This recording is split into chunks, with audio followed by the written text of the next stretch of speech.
Welcome to the Connected Campus podcast, where we explore the ways that diverse professionals are working every day to optimize their efforts to recruit, retain, and graduate their students.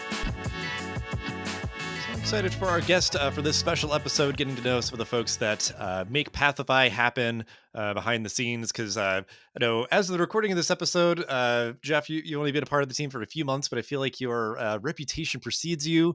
I'm excited, even just for my own sake, to kind of learn a little bit more about your story and how you happened upon Pathify and everything. So, yeah, if you just want to give folks a brief overview of your background and how you got to be at Pathify. Yeah, so thanks for the welcome. I appreciate it. And the kind words. I definitely appreciate it. My background. So I guess the easy one is I spent 10 years at Johnson Wales University, who ended up becoming a Pathify customer. And I was a pretty big cheerleader for the platform, like stoked right out of the box, kind of like right out of the gate as soon as it was presented to us at JWU. And it just kind of never stopped, and the world's kind of aligned, and there was a need for, I don't know, to get Jeff the cheerleader on the Pathify side. So after a bunch of conversations with a lot of folks here, we took the jump in what, January, so it's Mhm. almost been 3 months, 4 months. So yeah, it's been a heck of a ride so far. Yeah, well, and I guess that's like a clarifying point too, because it sometimes can be sort of funny, like that you are, you have been continue to be, the strong advocate and everything and cheerleader, as it were. Were you the one that sort of like discovered Pathify and introduced it to colleagues, or you just sort of were introduced, because of sort of your role and sort of implementation or those sort of things? Yeah, so I didn't discover it. I wish I had. Not a feather I can have though.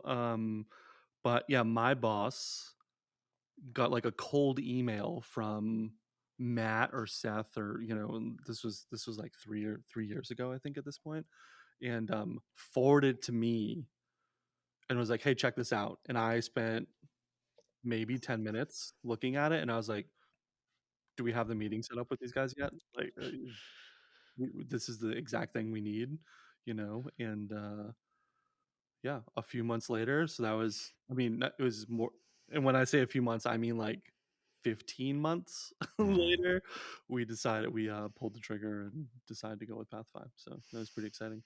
Yeah. What I'm expecting, because yeah, as we're recording, we're doing this in April. I'm sort of banking some of these and everything. So yeah, it's been a few months that you've been on the team, but then also Mhm. like I'm expecting. So I'll put this out in the universe. We'll see as we record more, that like a lot of folks' stories are gonna go probably go one of two. I'll say three ways maybe. So like I know a lot of people knew somebody on the team before and were sort of like pulled in of like, hey, let's jump on the rocket ship here.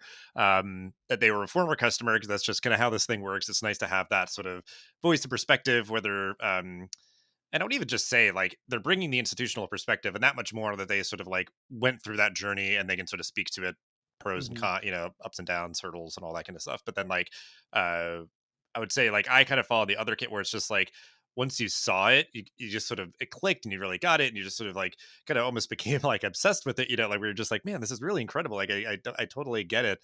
But So I think it seems, there's a lot of kind of that in your story, of like even that original sort of introduction is just sort of like, wow, this is incredible. And obviously, yes, the very long tailed higher ed sort of, vetting cycles and everything, but then sort of continuing to sort of uh, be, kind of the power user, somebody who's like deeply kind of ingrained, and it just sort of being like, you know, uh, one of the circumstances where bringing that perspective in was obviously like super helpful for us. So obviously very grateful for your willingness to join the team and everything. And just for folks who don't know, because I think certainly the titling and everything within kind of the higher ed and education world may be a little bit foreign. So if you can kind of capture your title, what that job and that what that role is like on kind of a day-to-day basis.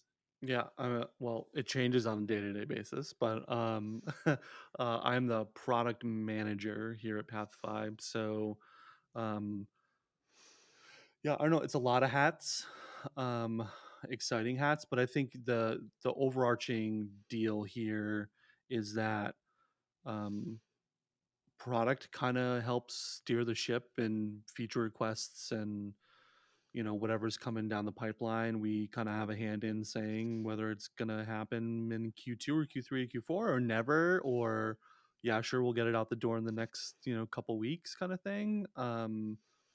But also there's like a lot of resourcing that happens with, engineers and, things like that to make sure that we're delivering that kind of the product for folks. Um, and then obviously, you know, keeping a finger on the pulse of higher education, seeing what systems are being used, what we can integrate with in the future, near future. But then also kind of taking a lot of questions from our sales folks that are kind of out there every day, pounding the pavement, as it were. And, hey, does the platform do this? Or, hey, should it do this? Or why isn't it doing it? Why doesn't it work the way I think it should? So those are all of the kind of conversations that we have on a daily basis that I think end up making the platform exactly what it is and much better every day. Yeah. And I think that is like, even in my sort of history within education technology, like I've never worked at a company like this. Like, one, because it's small, and that idea of wearing a lot of hats, like a lot of folks Mhm. just have to kind of, jump in with various tasks and projects and everything. But then like that you are a part of it, like a relatively small, like in terms of like the product people, because yeah, there's like the folks who are, waist deep in code, and so like actively building, like you're, yeah, that sort of nexus point for, customers and colleagues and just the Mhm. field at large, and trying to bring it all together of like, that we have this one thing, what can it be, what should it be, and trying to just sort of filter all that and determine, yeah, like with these sprints, so it's like, okay, this is what we're doing within this kind of short period of time to Mhm. release it out into the world and everything. So I know I've always like observed this work, like I've never been in the product world, so it's been interesting to kind of see like and especially here where it is, a deliberately lean team that is trying to stay focused, because I think like that's just for folks who may be sort of like in the mix or not, like, I think just a lot of like startups and stuff, like you might sort of kind of almost get like high on your own supply, where it's just like, we can do no wrong, we're gonna do like everything under the sun. It's like, no, sometimes you just have to acknowledge it's like, this is who we are, this is what we do really well, and if we do try to like be all things to all people, all the time, always, whatever, like you're just gonna, exhaust yourself, or then just kind of get all the Denver folks here seem to like to use this metaphor a lot of like, get your head over your skis kind of thing. Like you sort of like Oh just, you yeah, get get ahead of out over the tips of yourselves your and sort of, skis. Yeah, yeah, yeah. yeah. All So right. I don't know if you can kind of speak to that sort of like experience of sort of like navigating, because I love this environment of Pathify, of like, it's a tight knit team that's collaborative and Mhm. everything. But like at the end of the day, there can be, like you said, you have somebody be like, oh, we should do this, we should do that. And it could be like, I don't think we're ever going to do that, like, and that you have to Yeah, kind of just give that context as to why. yeah. I mean, so we certainly cannot boil the ocean. I will see your out over the tips of our skis with a little boil the ocean action. We can't do it. It's just impossible. And it would actually dilute the platform, right? We would just be not good at what we currently are, and that's integrating with systems in a really good way, and surfacing that information in a pretty sweet portal. But yeah, I mean, there is, it's tough, right? Because I have a lot of conversations on a daily basis where people are like, "Are is X thing on the roadmap?" And that's a really hard question for me to answer because sure, maybe, I don't, like, it's very rarely clean cut, right? A yes or a no. There's a lot more that has to go into that, and sometimes it's a no because you're asking me to reinvent the wheel and I don't want to do that. But here's 10 systems that do that really, really well, and that's all they focus on. And so why can't we integrate with them instead? So that's a conversation that needs to be had. But that's on both sides of the coin, right? So product kind of has to keep its feet in the customer side, right? And make sure that those folks understand they're being listened to, right? And then on the technical side, on our business side of saying, here's the work that needs to be done and here's how we prioritize it. But then here's some work that like someone's crying out for that we're not going to do right away. It might happen in Q4 or 2024, who knows, but we have to be really careful with that. And that is a fine line to dance on a daily basis, because I don't want to make people mad, but at the same time we're just kind of like, you need to do what's right for the business. And to your point, we are very lean, so Mhm. we need to always keep that in mind as we work. Well, and I think like to what you're saying too, like transparency can go along with, versus just a like, Yeah. yeah, sure, we're gonna get to it eventually, or no, we're never gonna get to it. Like, and I think like you said, like there's probably very few things that it's just a literal like no, never, Hmm. don't even like asking it or something where it's just like totally sort of closed door. But then the other things could be like, well, like here's like all of the or all the feature requests and things or bugs or whatever else, and how we've kind of prioritized, and just seeing that it's like, hey, it's in there. Like it's tough because that's just like, you're the only one that asked for it or whatever. Like you could just see kind of where it ranks, and that, Yeah. I think uh often, and honestly, like we do it, which is great, and the other companies I've been at have done it as well. Like it's really helpful. It's just to, like, here is what we are working on. Here is Hmm. when we anticipate it going out, and here is what's sort of next up in the next sprint and everything. Is I think it's just that like reassuring of like we hear you, we get it. It's yeah, it's on the roadmap. And it's just like there can be so many different priorities that come up. So like that can sometimes feel, I think, sometimes like an empty gesture or something, but I'm sure just in the product world, it's just how it is. Like, it's on the robot. Trust me, Yeah. please. Like, see, it's still there. We're gonna get to it. But because Like if yeah, we I had think that yeah. if we had 100 engineers, sure, like maybe, but even then, I think we'd still have to be really smart and think about the things that we're going to integrate with, or the things that we're going to build, right? Because it doesn't matter if you have infinite resources, if your platform, if your mission goal as a business is not what this feature request is, then what are we doing here, kind of thing. Hmm. So yeah, and I think context is really important too. So like someone can ask like, are you going to do this X integration, and like what do you want out of this integration is a question I ask a lot. And if you pay any attention to like the product channels, you'll see I ask this question a lot because I want context, like who's asking, what do they want to use it for, give me some details, because sure, like I could do an integration, but I don't know what you want. So I want to make sure I'm delivering the thing that you actually want out of that thing. So Hmm. that's also, I think, equally important. Yeah, I mean, a good sort of communication lesson for anybody is like, when you're sort of like making an ask of somebody, like giving as much context as you can versus just like, Yes. sort of like the blunt question or something. It's just like, hey, actually, and just so you know, I don't need this for another month, and this is just for me. It's not for like, somebody else or whatever. Right. Yeah, and I think it also, which I think we uh have done really well with like sort of the functionality of the platform. Like one sort of the like tagline I think is like it is easy to use, and then has sort of the like depth of functionality that sort of rewards sort of like digging deep and sort of tinkering, behind the Hmm. scenes, but like super easy to use, kind of like out of the box. So then I think also with that is with kind of what you're saying, if you're like, okay, so what are you trying to accomplish? Like, be like, okay, so I can't do that for you, but what I can do is you can kind of like, do this, that, the other thing to kind of like configure in the meantime until we sort of make it just where it's like, oh, you could just like press a button and it just sort of like does all the things that you wanted to do. Like, so Yeah. that's always just another kind of good sort of leadership lesson, or so is like, okay, so I can't do that for you, but here's what I can do for you. Just there's like, no, get out. Like, just don't, like, don't even bother with it anymore. So that's what I like. It's just like I keep sort of Hmm. bearing witness to where it's like, well, actually, here's sort of a different way that you can get to that point. So like, just if you tell me what you're trying to accomplish, yeah, we can kind of get there another way. Yeah, we had that conversation a lot when I was at JWoo. It was, because folks wanted a one-to-one transition from our old portal to the Pathify portal, and it just wasn't going to happen. And some folks, and it's perfectly fine to do this, just had a difficult time envisioning it, where like I think I was on the other side of the spectrum where I was like, I see this blank slate, we could do a lot of things while still doing what we're doing in our old portal.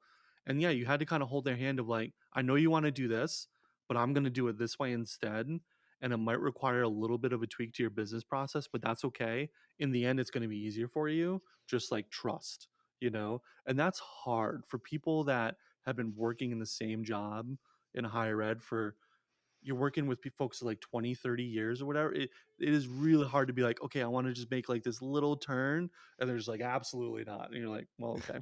So you have to think really creatively to kind of ease them into it, and help them understand. But if you can do that, you instantly have a cheerleader for like, yeah, Jeff walked me through this thing, what else can we do in this, and then they're just full on super users. You're like, cool, like this is great. So Mhm. yeah, it works out pretty well. Yeah, just the patience, the empathy, sort of the Because it's a yeah. huge transition, moving from like what is essentially just a web page with links on it to, oh my god, people can direct message me. Like that's jarring for some folks, and Mhm. it was fun to watch, people kind of learn and ask a lot of questions. And that's the thing that I had to keep in mind, was that no question was dumb, right? Just like literally ask them all.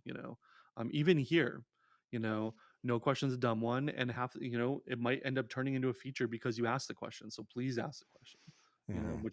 which I love. I think that's one of the best parts about the job.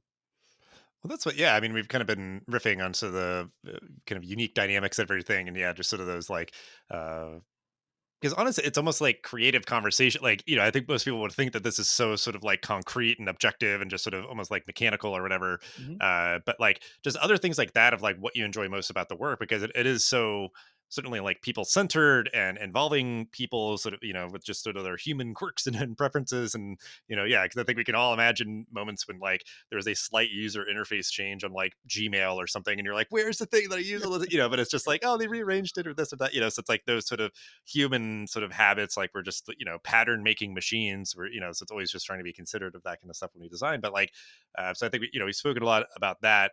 What are the other parts that you just really enjoy about this work? Especially now, I mean, it was a little scary at first. I think the ability to make a change that impacts the platform in general, or just kind of decide on a change that impacts the platform in general fairly quickly. Like it could happen in a blink of an eye around here. Um, and usually product is in the middle of it in some way, shape, or form, right?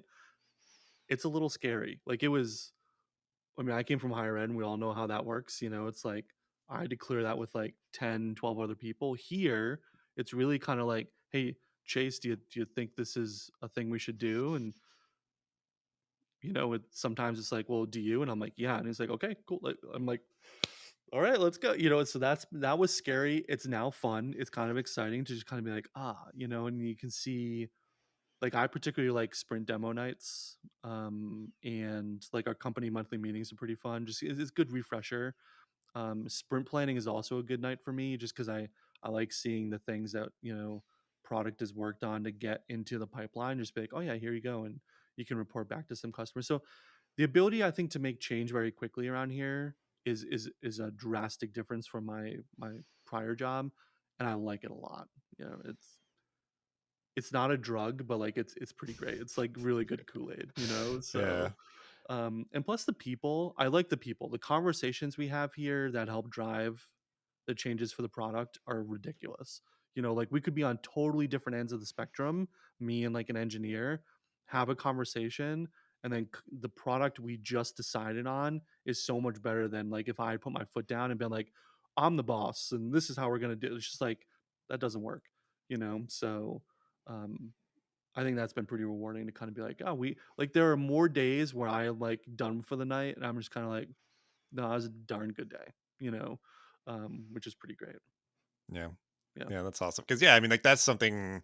I've been on the team. It's been, at the recording of this, about 6 months or so, and like I knew that I was looking for something exactly like that, where like I know that I absolutely do my best work, like writing or anything else, with other people's input and everything, and that like I think it's that like perfect harmony if you like, on a sort of like just totally different front of like curating and company culture and that sort of thing, like try to find those people that are sort of eager to collaborate but also like don't have a huge ego, because like on Mhm. one side it's like I might recommend like, hey, we should do this or that, or hey, make this edit to your document.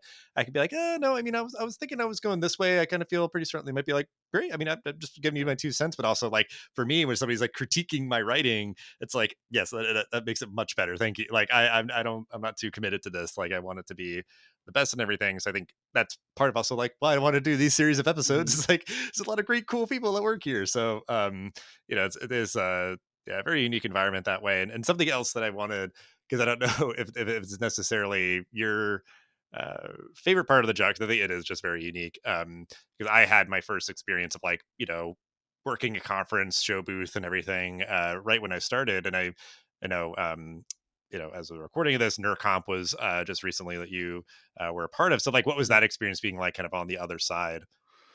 It was weird. Um,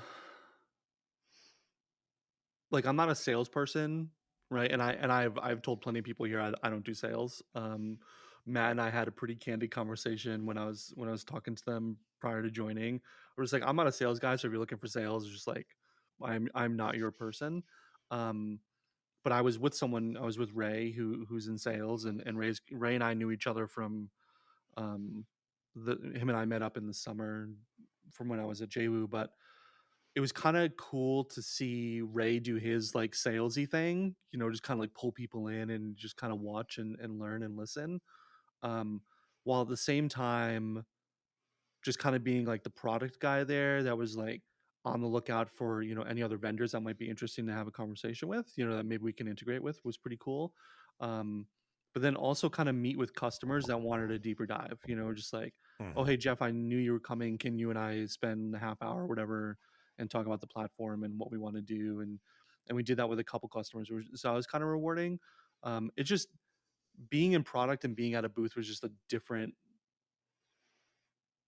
I've never experienced that before. I'm just like, I'm not like, obviously we want to make sales, but like that wasn't the top of my mind. The top of my mind was being able to dive deep into prospects questions as well as, customers coming up and being like, hey, it's good to meet you, whatever. And, um, are you, I'm not going to put a candy request in, but you're here. So let's talk about it, kind of thing. So, yeah, that was it was very interesting to me. It was a long day. Um, it was like 8 a.m. to 6 p.m. But Ray made it pretty great. Like I feel like if you're with people you enjoy being with, those long days don't matter. It's Hmm. so good. So yeah, Yeah. it was definitely interesting though. I mean, seeing my higher ed colleagues from like the other side of the table, it was just it was definitely interesting. And someone Jay actually was there, and he came by and said hello, and he worked in like food and beverage management. Him and I had a great relationship, and I didn't think Jay was going. So when he showed up, it was kind of nice to see him, and him and I had a really good conversation. So yeah, it was NerdConf was kind of wild. Yeah. Yeah. Yeah. Because I would say like, yeah, that's definitely like one core requirement. Like, I don't know how someone would like work a booth by themselves for multiple days. Like, you would just be so burnt out. Like, so it's like you got to like You'd be tag team and toast. maybe Yeah. have like specialties where it's like, okay, you're kind of the tip of the spear. You're like right out there, like, trying to, chit Yeah. chat with people. But yeah, I mean, I think as a marketing person that's sort of like, the sibling team to sales and everything, like, I almost was like, the it was at Educause last year, like right on the outskirts of and I could do like a little elevator pitch if people were walking by. I'd be like, who are you guys? Like, and I could Yeah. do that. And then if they had a question, it'd be the idea of like, I could have you talk to this person over here because they know exactly what's going on.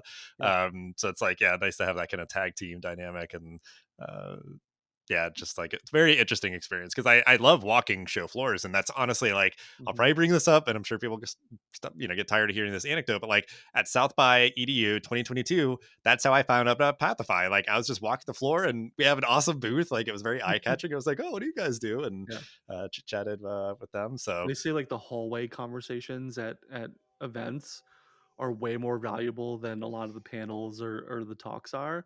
And I kind of agree. Like I've met most of my colleagues in, just passing at a conference or whatever at a booth, or we just always kept in touch. So yeah, it was always an interesting way to go about it. But yeah, Ray was very good at doing the sales thing, and then someone would ask more technical questions and he'd be like, let me introduce you to Jeff, because you can have a deep nerdy dive with him. And so that was good, that was fun. Yeah. mhm. Well, our final question, just looking towards the future, because yeah, you've been on for a few months and had some interesting experiences, and Yeah. gone through sprints and things, and I'll also like clarify what's interesting about the Pathify team, because you were talking about like the sprint release nights and these sort of things. It's like because we have team members in Australia, so we have to like do things at like different times to accommodate Yeah. Yeah. folks all over the world. So that's just like even with a small team, we've got a contingent in Australia. So That took some um, getting used to. yeah. um my having my nights go like what, like J was 4:30 Eastern, so having my nights go to like 8:30 some nights was jarring. Like I was just like sleeping right out. I was like, I'm getting to bed right after this. And my dog's like sitting here like, what are you doing? Why are you It's talking still to just people at typing 8:30? away. Yeah. Just Yeah. So yeah, that was took a little bit. That was probably the hardest thing to get used to, was the time zone difference for some folks that absolutely needed to have a conversation with. Yeah. Mhm.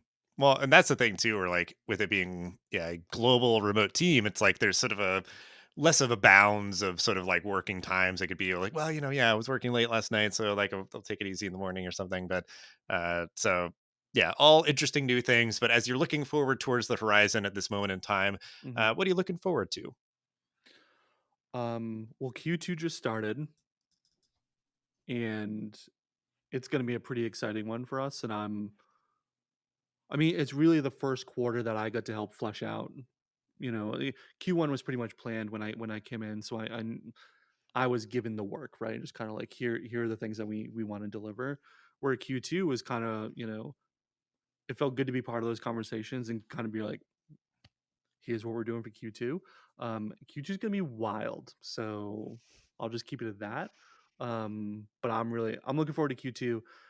I think if we can keep delivering like we are in Q2, then things are gonna get pretty exciting moving forward. So, but I mean, really, it's every 2 weeks, man. Like every 2 weeks, where it's just like something new, and that feeling hasn't gone away yet. Like the every 2 week release, and I hope it doesn't. I hope it just keeps rolling that way because it's pretty exciting to just be like, hey, here's something new, and then especially if it's a customer request from like Canny or whatever, and they're like, sweet, it's finally here. I'm like, okay, cool.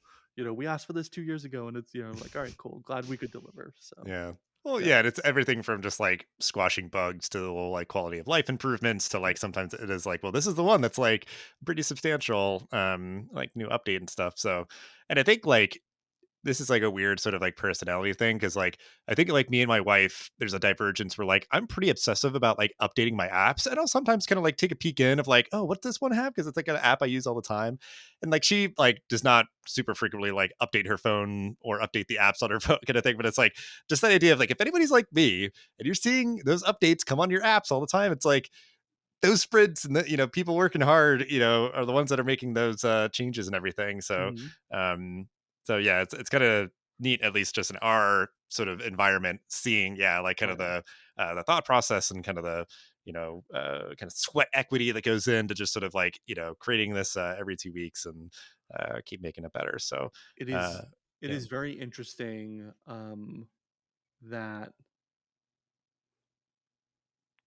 just those 2 weeks are just like, yeah, I don't know. I mean, there's kind of like a lull, and then when stuff starts going to production, just kind of like ramps right up, and it's just kind of like, okay, we're here, you know.